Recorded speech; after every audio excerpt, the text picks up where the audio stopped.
How I Met Your Mother is full of moments where Ted Mosby gets a clear, undeniable warning about a relationship and just keeds going. From telling Robin he loves her on their very first date to dating a woman who literally stalked him for a year and a half, I'll be going over every red flag Ted Mosby ignored in How I Met Your Mother, starting with one of the worst.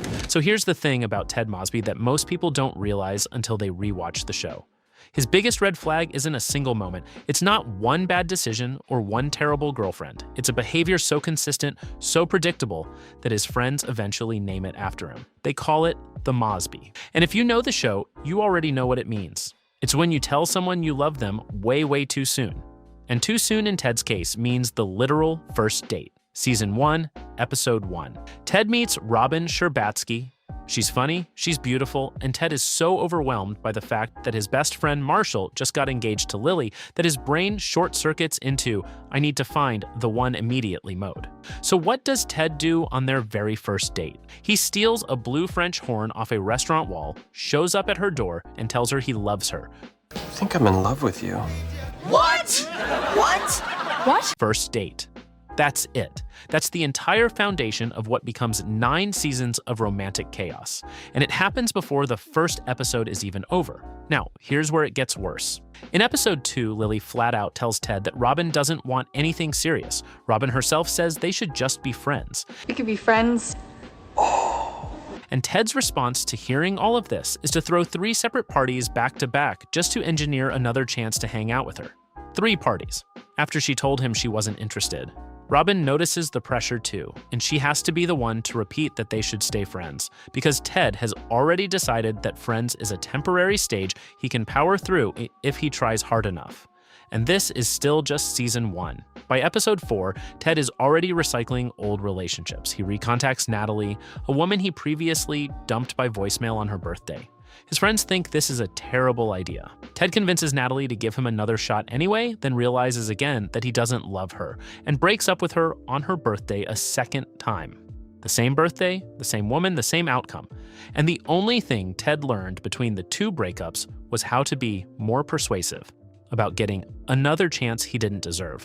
By episode 6, he's waiting at the same Halloween party every single year for a woman he met once in 2001, building an entire romantic destiny around a costume and a conversation he barely remembers. By episode 7, he's stealing information from a matchmaking service because his highest percentage match is already engaged, booking a fake dermatology appointment to meet her, and telling her he'll be available whenever her current situation changes. The pattern is already locked in. Ted doesn't hear no as an answer, he hears it as a timing issue. And that exact pattern is what makes Victoria such a tragedy. Because Victoria is genuinely great for Ted. They meet at a wedding, they have this amazing connection, and they even agree to keep it as a single perfect night without phone numbers or last names. Ted tracks her down at her bakery the next day anyway. Victoria happens to be glad he did, so the show plays it as romantic. But it's also the first time Ted takes a boundary someone explicitly set and treats it like a romantic obstacle course. Once they're actually dating, things go well until Victoria gets a baking fellowship in Germany. Both of them agree, out loud, that long-distance relationships probably won't work. Future Ted jumps in from 2030 to tell us directly that they don't. And Ted and Victoria look at all of that information and decide to try it anyway. Which, sure, people make that optimistic call all the time. But what happens next is the part Ted can't blame on optimism. He neglects the relationship. He falls asleep during calls. He lies about appreciating the care packages Victoria sends him. Victoria tells him they need to talk, and Ted can feel the breakup coming. Then Robin invites him over after 2 a.m. And Ted knows exactly what a 2 a.m. invitation means. Marshall warns him. Lily warns him. Future Ted literally narrates the words, "Nothing good happens after 2 a.m. as one of his life rules. Nothing good ever happens after 2 a.m. Go home. It's too late for... Ted goes to Robin's apartment anyway, tells Robin that he and Victoria have already broken up, which is a complete lie, and kisses her. Victoria calls during the kiss and finds out the truth. We broke up. What? Yeah, she finally called. We talked. Future Ted, sitting 25 years in the future with full knowledge of how everything plays out, specifically calls this one of his stupidest decisions. The stupidest thing I've ever done. In one night, I managed to hurt 2 people I cared about. And then, just one episode before the finale, Ted stands up an extremely compatible match that Love Solutions found for him because he realizes he still wants Robin. Marshall warns him. Future Ted frames it as a choice Ted knowingly makes, not a risk he fails to see. Then in the season 1 finale, Ted goes after Robin again, gets a definitive rejection, and responds by performing a literal rain dance on the roof of his apartment building until she agrees to date him. That's not Ted being a hopeless romantic. That's Ted choosing the fantasy over reality and then using sheer volume of effort to override the word no. But here's the thing that should scare you about Ted Mosby. These season 1 mistakes, the premature love declarations, the lies, the refusal to stop, those are the adorable red flags. Those are the ones the show plays for laughs. Because when Ted meets Stella Zinman, the pattern stops being funny and starts becoming genuinely hard to watch. And the reason it's hard to watch is because Stella doesn't just hint that Ted should back off. She tells him directly, repeatedly, in plain language, and Ted treats every single refusal like a puzzle with a loophole he hasn't cracked yet. Stella is a dermatologist. She's a single mom raising her daughter Lucy. She's overworked, she's exhausted, and she does not have time for Ted Mosby. She tells him no because he's her patient. She tells him no because she has a daughter and can't waste time on casual dating. She tells him no because her schedule literally does not allow for a relationship. These are not subtle signals. These are complete sentences spoken out loud by an adult woman who means what she's saying. And Ted's response is to keep showing up, keep reframing each excuse as a specific logistical problem he can solve, and eventually convince her with a 2-minute date squeezed into her lunch break. The 2-minute date is charming. The show wants you to think it's charming, but what it actually proves is that Ted has gotten incredibly good at finding the loophole in a no instead of hearing the no itself. And the gang even tries to warn him before things escalate. Barney lays out the entire platinum rule, which predicts a specific sequence of escalating disaster whenever you date someone you have to keep seeing professionally. Ted acknowledges the odds of a bad ending and dates Stella anyway. Once they're together, the problems multiply fast. Stella reveals that she's been looking for reasons to pull back because the relationship is moving too fast. And then Ted becomes the one who panics. Stella invites him to her sister's wedding 6 months away, and Ted decides they're moving at different speeds and breaks up with her over it. He gets into a car accident the same day, realizes he wants Stella back, and proposes to her at Kitty Funland using a stuffed kangaroo from a claw machine because he doesn't even have a ring. He goes from being unable to commit to a wedding 6 months out to proposing marriage in the span of 1 episode. So Ted is now engaged immediately after he was the one who panicked over attending a wedding 6 months in the future. And once the engagement is official, the problems that should have been solved before a proposal start revealing themselves. Ted doesn't know Stella's hobbies, her favorite color, her eye color, or the fact that she has a severe peanut allergy. He secretly tests whether she likes Star Wars, and she secretly pretends she does because she's afraid her real answer would end the engagement. They haven't discussed where they're going to live. Ted assumes New York, Stella assumes New Jersey. Neither one has mentioned this to the other. His friends are so worried that they stage an actual intervention about the engagement being rushed. And then comes Tony. Tony Graffanello is Stella's ex and Lucy's father. Stella tells Ted very clearly and very forcefully that she does not want Tony at the wedding. And Ted, the guy who is about to get left at an altar, invites Tony personally. No, Tony is the last person I want at our wedding, okay? Future Ted tells us the rule afterward. Don't invite an ex to your wedding, but the rule existed before the wedding too, Stella told him. Stella knew exactly what would happen if Tony showed up, because she knew she still had feelings for him. Don't ever invite an ex to your wedding. If someone had given me that advice, well, it would have changed everything. Come on! Tony shows up. Stella leaves with Tony. Ted is standing alone at the altar. But the detail that really puts this whole disaster into perspective comes 1 episode later. Ted finds out that Stella moved to New York for Tony. The same woman who told Ted that moving to Manhattan was impossible, that her whole life was in New Jersey, that she couldn't uproot Lucy, moved to Manhattan the moment Tony asked. And then she moves into the city with Tony? Son of a bitch! Which means the geography was never really the problem. The problem was that Stella never felt strongly enough about Ted to rearrange her life for him. And every warning sign along the way was telling him exactly that. And he kept finding clever little workarounds instead of listening. Now, you'd think getting abandoned at the altar would be the thing that finally changes Ted. You'd think that after watching your fiancé walk out of your own wedding for her ex because you invited him against her explicit wishes, You'd develop some kind of internal alarm system for when you're ignoring a woman's clearly stated boundaries. Ted, we talked about this. No exes at our wedding. Why would you do this? But what Ted does after Stella is somehow worse than anything he did with Stella. Because his next several significant relationships include a serial cheater, a woman whose entire campaign threatens his career, and a stalker. And in all three cases, Ted has the red flags in his hands before he starts the relationship. Karen is Ted's recurring girlfriend from high school and college, and she has already cheated on him multiple times by the time she reappears in season 4.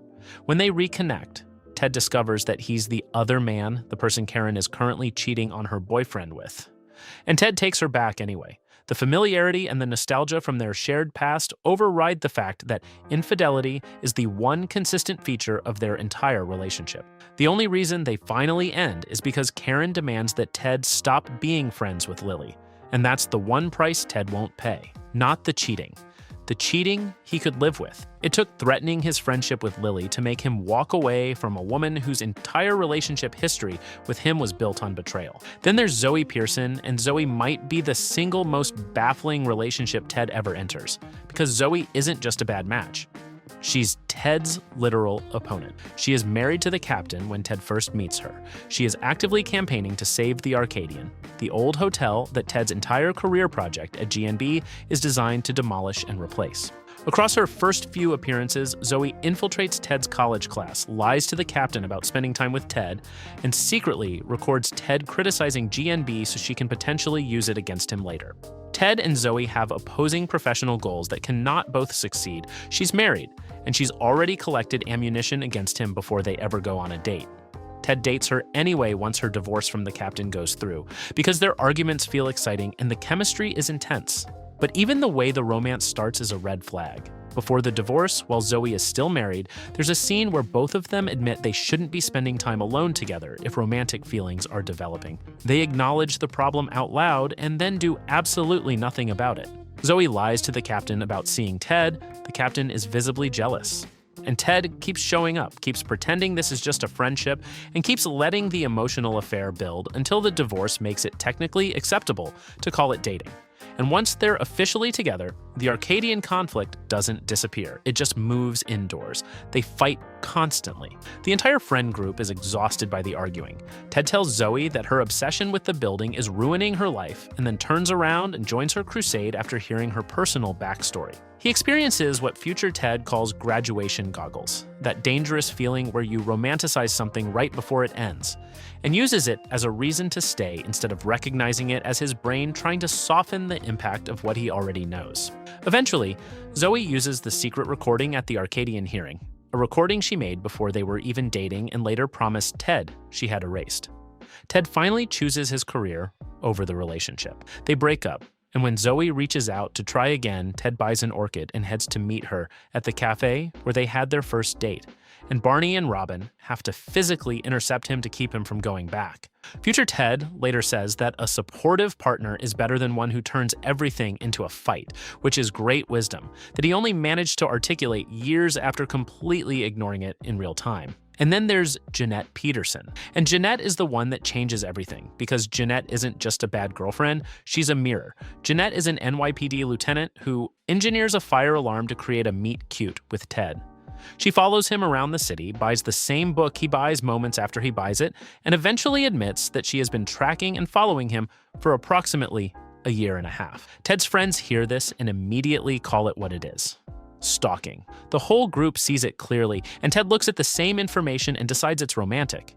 He uses the show's own recurring question, the idea that there's a thin line between romantic and creepy, and he picks the romantic side, because when Ted orchestrates elaborate schemes to win women over, he calls it destiny.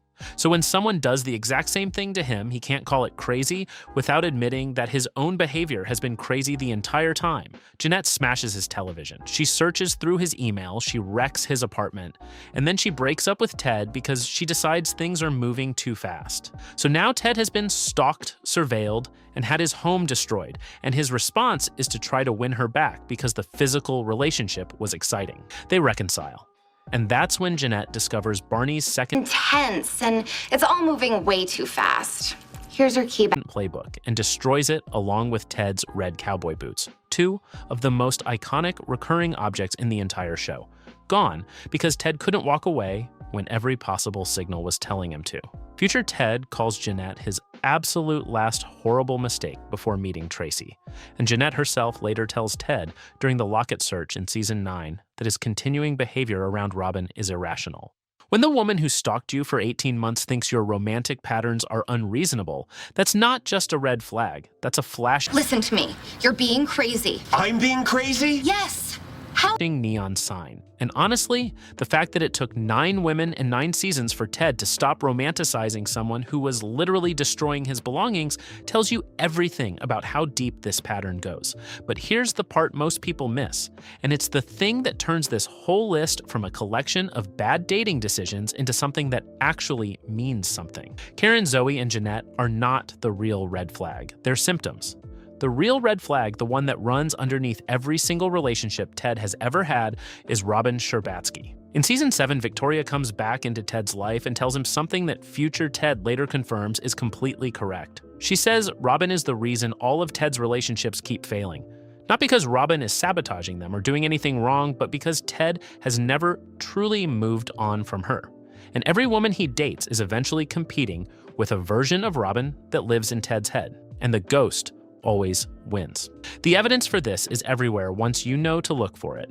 There's an entire episode in season 5 called Hooked, where Tiffany keeps telling Ted, not now, instead of giving him a real answer. And Ted waits around, interpreting each delay as progress. I just can't be with you right now. While the gang points out that she's keeping him on the... And the episode also reveals that Ted is doing the exact same not now thing to another woman named Henrietta. He can see the pattern when it's happening to him, but can't see it when he's doing it to someone else. Then in season 5, Ted dates his student Cindy and refuses to stop seeing her, even after she explains that dating her professor could endanger her scholarship and his job. He shows up at her place to convince her that destiny should override the university policy. Policy about students and professors dating is really strict. I could lose my scholarship. And here's the incredible part. Every single interest Ted cites as proof of their compatibility, the music, the books, the art, turns out to belong to Cindy's roommate. That roommate is Tracy McConnell, the mother. Ted is literally in the right apartment falling for the wrong woman, and he doesn't realize it because he's so busy projecting his fantasy onto whoever is standing in front of him. And in season 7, the Slutty Pumpkin Returns episode is maybe the purest example of Ted's sunk cost problem with women. He finally tracks down Naomi, the woman behind his decade-long Halloween fantasy, and they have absolutely zero chemistry. Both of them can feel it, but neither one is willing to admit that 10 years of anticipation should not obligate them to force a relationship. They try anyway, suffer through it, and only admit the mismatch after they've fully performed the fantasy they'd been building in their heads. So by the time Victoria drops her diagnosis in season 7, it's not exactly a surprise. The second Robin becomes single after ending things with Kevin, Ted immediately tells her he loves her and says he can get past the fact that she doesn't want children, which is the same incompatibility that already destroyed their first relationship in season 2. Robin responds by telling him straight to his face that she doesn't love him. Ted ends their age 40 pact. Robin moves out of his apartment, and for about 5 minutes, it looks like Ted might actually be done. But then Ted dates multiple women and keeps seeing Robin's face on each of them. In season 8, he privately tells Lily that he believes Robin should be with him, not Barney.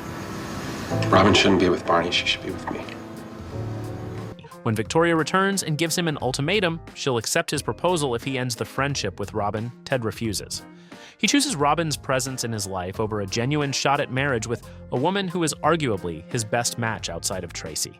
And Victoria's last words to him as she walks away are, "I really hope you get her someday." Even Victoria can see it. The locket search in season 9 is probably the clearest proof of how deep the Robin attachment goes. Ted is trying to recover a locket Robin buried as a kid, and the search literally routes through Stella, Victoria, and Janette. His 3 biggest relationship failures, all connected back to Robin like a chain of emotional evidence. Lily looks Ted in the eyes and tells him the locket is not an innocent wedding gift, and that part of him believes it could win Robin back. That locket for Robin, you'll win her back. Lily, I've let it go. Barney confronts him about holding Robin's hand at the carousel. And in the Sunrise episode, Ted finally admits out loud what the entire show has been building toward. Robin has been his first choice the entire time. And this is where the show does something genuinely brilliant, even if a lot of fans are still arguing about whether it actually works. Because the show gives us a character who does the exact opposite of everything Ted has done for 9 seasons. Her name is Tracy McConnell, and she is the mother. And the way she handles relationships makes Ted look like a cautionary tale. Tracy is in a relationship with a perfectly fine guy named Louis. He proposes to her, and Tracy, standing in the exact moment where Ted would have said yes and figured out the problems later, recognizes that she can't honestly give Louis her whole heart. She still hasn't fully processed the death of her first love, Max. She has a conversation with Max's memory, confronts her grief, and makes peace with it. And instead of using the proposal to paper over that uncertainty the way Ted uses proposals and grand gestures and rain dances to avoid confronting incompatibility, Tracy says no. She walks away from a relationship that could have been comfortable because escalating it would have been emotionally dishonest. She refuses to treat another person's love as a tool for managing her own unresolved feelings. That is the exact decision Ted has refused to make for the entire series, and Ted only meets Tracy after he finally does something similar. Right before the wedding, Robin panics and offers to run away with Ted. She tells him he might be the person she should be with, and Ted, for the first time in 9 seasons of chasing this woman, says no. He tells her they aren't the same people they were. He says she loves Barney. He gives the recovered locket to Barney so Barney can be the one to return it to Robin, instead of using it as one last grand gesture for himself. That's the version of Ted who walks out of the Farhampton Inn and meets Tracy at the Farhampton train station. The biggest red flag Ted Mosby ever ignored wasn't Stella's repeated refusals, or Zoe's career sabotage, or Janette's stalking, or Karen's serial cheating. It was his own core belief that if he wanted something badly enough and chased it persistently enough, the incompatibility would eventually stop mattering. That belief was the engine behind every single bad relationship he ever had. And the only thing that ever turned it off was meeting someone who arrived through coincidence and timing instead of through force and persistence. And the wildest part? The finale. After Tracy dies in 2024, Ted shows up outside Robin's apartment in 2030 with the blue French horn. The same object, the same woman, the same gesture from the very first episode. His kids tell him that his entire 9-season story has really